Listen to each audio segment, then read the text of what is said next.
A lot of creative people have unfinished projects, and that's not a criticism. Let me explain.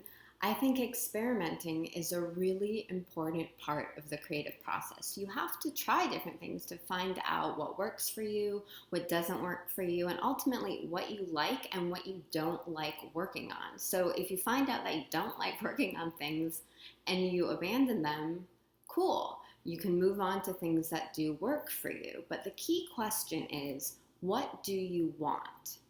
So if there are projects that you're looking at, such as a blog that you haven't worked on in a while, or an ebook that you've only half finished, and you look at those projects and you think, man, I really wish they were part of my life. They look really fulfilling to me. They seem really fulfilling. They did when I started them, and now it's just fizzled out into, they're just projects that are sitting there and I'm not working on them. And so the reason why I think that happens is that people get too excited about those projects. So creative projects are exciting.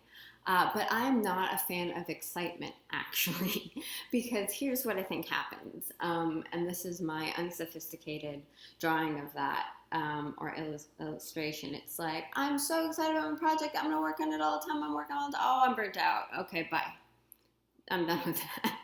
Instead of approaching it in a way that is less exciting, but more sustainable, that looks more like, I'm going to work on this little by little, and it's consistently going to be part of my life, and I'm going to have a portfolio to show, over time of what I've been working on. So the second way is the sustainable way that doesn't include excitement. And I think enthusiasm and excitement are two different things, because enthusiasm is more of an attitude, where excitement is a delusion that clouds your view of reality and makes you think that you're going to produce more than you actually will.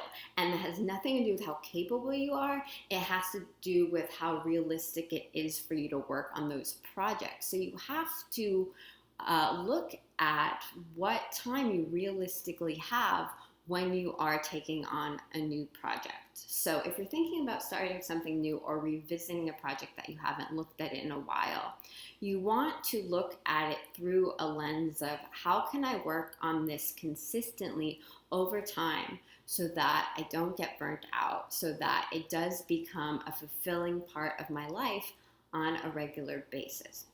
I write about these topics a lot, so I'm going to put some links in the description box below to related articles and some videos as well, because I have another one where I talk about excitement being something that is not so good for writers.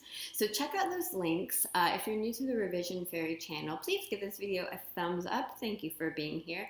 And click the red subscribe button below the video and tap the notification bell so that you get a note every time I publish on Wednesdays. I will see you next week.